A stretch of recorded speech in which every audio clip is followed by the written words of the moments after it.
inta lagaa taabto gadaal hagaa soo mar xabadka lagaa taabto kama hadli kartid oo idhaa. kulanti wanaagsan daawadayaal, halka aan nagala socotiin waa Waayaabaysaa Media. maanta waxaan idin soo bandhigi doonaa muuqaalo laga duubay gabar Soomaaliyeed oo lagu qasbay in loo galmoodo si loo siiyo shaqo. arrintan waxaa sameysay jaamacad caan ah oo ku taalla magaalada Muqdisho. balse marka hore fadlan daawada haddii aad ku cusub tahay channelka subscribe saaro, calaamadda gambeelka ahna furo, sidoo kale qaybta hoose ee commentiga nagula wadaag dareenkaaga ku aadan barnaamijkan. Maryama waa 19 jir ku nool magaalada Muqdisho, gaar ahaan degmada Madiina. hase yeeshee ay soo wajaheen duruufo aad u fara badan kadib markii ay kala tageen hooyadeed iyo aabaheed. hooyada dhashay Maryama waxa ay degan tahay wadanka Yemen, gaar ahaan magaalada Cadan, halkaas oo ay ku tahay qaxooti haddana ku go'doonsan oo aan ka bixi karin sababo la xiriira dagaalka ka jira wadankaas. sidoo kale Maryama aabaheed waxa uu ku nool yahay magaalada Muqdisho, waana macallin dugsi Quraan. Maryama waxay hadda la nooshahay eedadeed oo uu qaba aabaheed. waad dareemi kartaa xanuunka ay leedahay marka aad tahay qof dumar ah haddana aan hooyadiis daryeeli lahayd la nooleen. duruufta nolosha soo wajahday awgeed, Maryama waxa ay sheegtay inay xataa weysay lacag ay ku gadato suufka dumarku isticmaalaan xilliga caadada. sidaas daraaddeed ay ku qasbanaatay inay raadiso shaqo si ay ugu dabarto nolosheeda. Maryama maalin maalmaha ka mid ah ayay social media, gaar ahaan barteeda Facebook, waxa ay ku soo qortay inay tahay qof shaqo doon ah. isla saacado ka bacdi waxa ay sheegtay in uu soo wacay lambar kaasoo u sheegay in uu u hayo shaqo. waxa ay sheegtay Maryama inay u ahayd fursad aad u qaaliya maadaama loo sheegay lacag taas oo dhammeed $200. waxa uuna sheegay qofka soo wacay inuu diyaar yahay isla hadda haddii ay ayadu diyaar tahay. Maryama waxa ay sheegtay inay si dhaqso ah xaafadeeda uga baxday, ayna aaday goobtii shaqada looga sheegay oo ay tilmaamtii loo soo sheegay raacday. isla markiiba waxa ay sheegtay inay tagtay meel jaamacad ah oo uu qofka soo wacay u tilmaamay, iridana uu ka furo isla qofkii soo wacay. waxa ay sheegtay in loo sii gudbiyo gudaha jaamacadda, kadibna ay tageen hoolka oo jaamacadda gudaheeda. waxa ay sheegtay Maryama in aysan joogin jaamacadda qofna waqtigaas, oo ay u ekayd meel laga guuray ama sabab markaas aan wax dadku aysan joogin.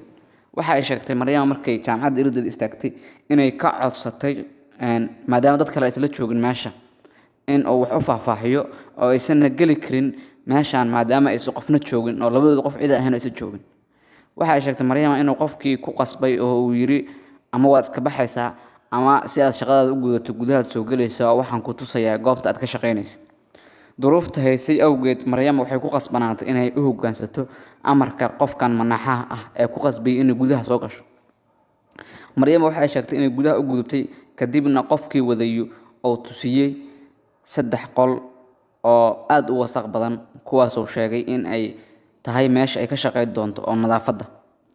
waxa uu sheegay $200 lacag dhan in ay ku shaqaynayso shaqadaana ay qabanayso 3 qol ay hagaajin doonto maalin walba.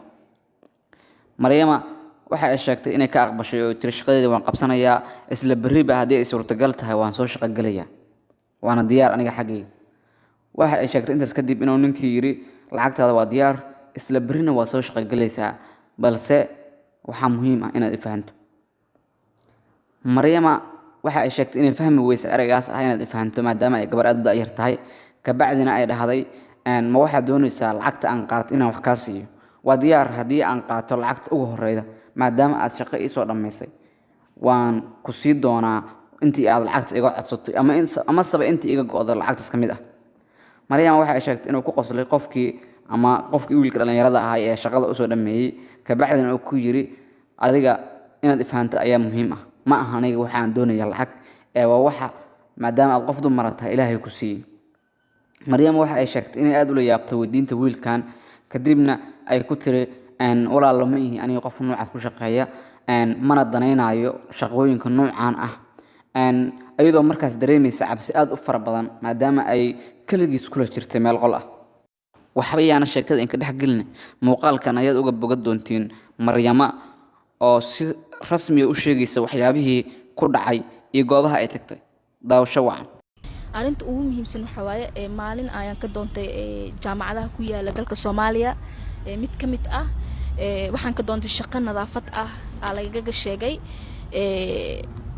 mid ka mid shaqaalooyinkaas qaybta u fadhiya ee shaqada dadka siiyo oo aan ka doontay lambarkiis gaar ahaan wuu isiiyey oo wuxuu idhaa shaqadu way bannaan tahay. Okay, markaa u tagtay kadib maxaa dhacay? jaamacaddii markaa tagay wuxuu igeeyey jaamacad aysan micnaha oo laga qabanaynin, jaamacad laga guuriyo oo wax micnaha yaalino oo dhammaatay oo igeeyey. wuxuu idhaa meesha ka shaqaynaysa waa halkan halkan sidee loogu shaqeeyaa dhaa meel micnaha oo wada bus waaye oo mar hore laga guuray. mana micnaha ilama aha meeshan in shaqaale loogu baahan yahay sidee. Okay, jaamacadda markaas qof aan asaga ahayn ma joogin miya oo adiga iyo asaga bisad ahaydeen? qof ma joogin cid la eed, aniga asaa joognay. anigoo marka cabsanaya ilbaabka galay, asiga wuxuu idhaa soo gal waa halkan oo idhaa. markaasaan dhahay halkan qof kuma jiro, waana meel oo wasaq ah. qof oo micnaha mar hor ugu dambeysay waa sidee u galaa oo nafsadeeda ku aaminaa. markaasoo idhaa horta adiga shaqa ma rabtid aad horta soo galba, haddaa cabsanaysid micnaha waaba iska bixi kartaabo, shaqa kuuma hay. Okay, maxaa samaysa kadib? sanaayo salii nebiga afka iskaaga qabsada oo ilaahayaa garabka micnaha garab weydiistay oo waan galay. kadib markaan galay oo wuxuu idhahay 3 qol wuxuu ii furay oo eber oo baaba oo ii furay. kadib uu idhaa waa kana meesha ka shaqaynayso waa halkan nadaafadda aad ka qabanaysid. okay aan dhaa walaalkayga aada uu mahadsantaa dhaa shaqada maadaama isiisii aan dhahay. okay markaas sidaas usoo baxnay oo aan imaanay qaybtii maxay dhahaan bannaanka aan usoo socono. markaasoo idhahay istaag ay abaayo. waa halkan meesha sheekada gunteedu ka bilaabanayso iyo foolxumada qisadan iyo gabadha waxa lagu sameeyay. kolay wuxuu dhahay horta shaqada waan ku siiyo dhahay bishiin waa $200. laakiin adiga weli imaanan iga garbixin oo idhahay maxay tahay garbaxa sheegaysidaa dhahay shaqada si walaaltinimo ii siisee waxaana ku diraysa maxay tahay. kadib uu idhaa garbax waa dareemi kartaa codsi iga tahay abaayo inaa ii fududaysaa rajeynaa codsigeyga. isla markaas gabadhan waxay u malaysay inuu lacag ka rabo maadaama uu shaqo usoo dhameeyey, balse ninkan qorshihiisu maba ahanba lacag. bal muxuu ku yiri dhageyso? inaa iisii sheegtay soo kama fiicnaa dhaa codsigaaga, haddii lacag tayaa dhahay diyaar waa markaa shaqada bilaabo bisha ugu horeyso intaa iisoo raadisay waa kuu jira waa ku siinayaa. markaasoo idhahay ma aho dhaa lacag inaadan lacag haysan waa ujeedaa, laakiin wax muhiim ah haysaa, waxaas muhiimka kaa codsanaya inaa isii sidoo idhaa. waan dareemi kartaa waa dareemi kartaa wuxuu idhaa maadaama gabar tahay mayaan dhaa marabi oo ma weydiisay marka waxa muhiimka u ka rabay wiil dhalinyaro aan ahay. waxyaala isla lawaankan waa ogtahay oo dhahay micnaha waana dareemi kartaa oo dhahay inaa micnaha ii fududaysna rajeynaya. waxyaalaha micnaha waxaa ka mid ah inaa micnaha aan wada galmoon ama micnaha waxyaala aan sameyno. haddii aa raali ka tahay shaqadan diyaar waa beri baa soo gali kartaa. maalin maalmaha ka mid ah gabadha sidoo kale waxaa jirtay dhagar kale oo ay si dirqi u badbaadi gabadhan. shaqo ka bannaan wiilkan lambarkiisa ku siina, wiilkan waco. okay gabadhii markaan wacday oo lambarka i siisay wiilkiiyaa micnaha wacday.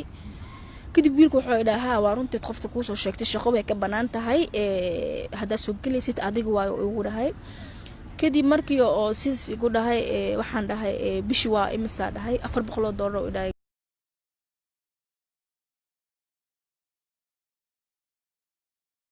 baahida ay u qabtay inay hesho lacag intaas la eg awgeed waxay farxaday farxad aysan weligeed farxin, balse ma aysan fahansanin dhagarta ku hoosta. aad farxadeeda lama soo koobi karo oo waxaan dhahay maanta maasha Allah oo ilaahay kuu soo warmay oo bishi $400 hadaa qaadanaysa nadaafad aad wallaahi nolosha gurigiin uu buuxsan kartaa isdhahay. kadib markii sidaas dhacday wiilku wuxuu idhahay waxaa lagaa rabaa ID ku gashid meesha iyo waxyaala oo damiin ah lagaa rabaa oo idhahay. okay insha Allah waa soo raadin doonaa dhaa shaqada, laakiin qofba ha iga siinaa dhaa aniga. kadib maxaa dhacay marka?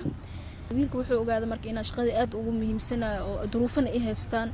wiilku wuxuu idhahay abaayo dhaa horta ana shaqale i weydiisiyo dhaa micnaha wixiina ima weysii weydiino dhaa meesha laga sameynayo sida akhbaarta ay tahay.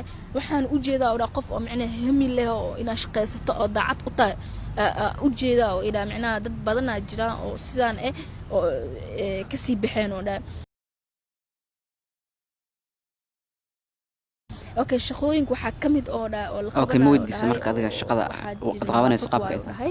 laakiin haddii micnaha soo heshiiso $10 aad soo gashid oo shaqada nadaafadda oo hoteelkan ka shaqaynaysid waa maraa mustaqbalkaada meesha ku ba'ay.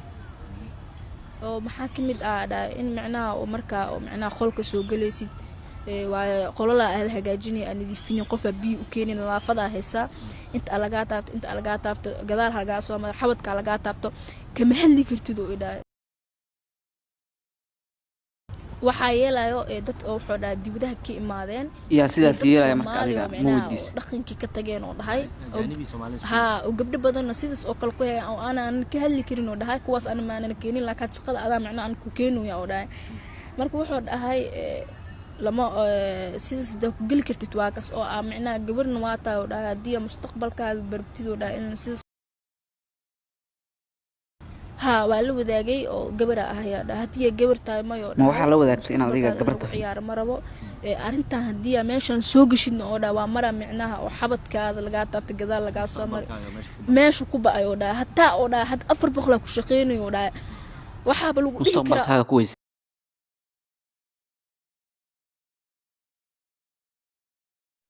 marka laga soo tago inaan nahay dad Soomaaliyeed oo dhaqan leh haddana dad Soomaalida waxa lagu tilmaamaa dad boqolkiiba boqol muslim ah balse tani waa mid hareer marsan dhaqankeena Soomaaliyeed iyo kan diinta Islaamka iska dhaaf in Soomaaliya walaashiis lagu dhaho kale ii shaqay oo shaqada aan kalma kugu badashay xataa ma ogola kuwa gaalada ah in dumarkooda ama gabdhahooda sidaas la yeelo badan daawadayaal intiina ku cusub waa Yabisa Media waxaan ka codsanaynaa inaad calaamada gambeelka afratiin subscribe na azaratiin videogan aad like saartiin sidoo kale qaybta hoose commentiga inaad ku soo dhiibateen fikirkiina ku aadan barnaamijkan wadna mahadsantihiin thank you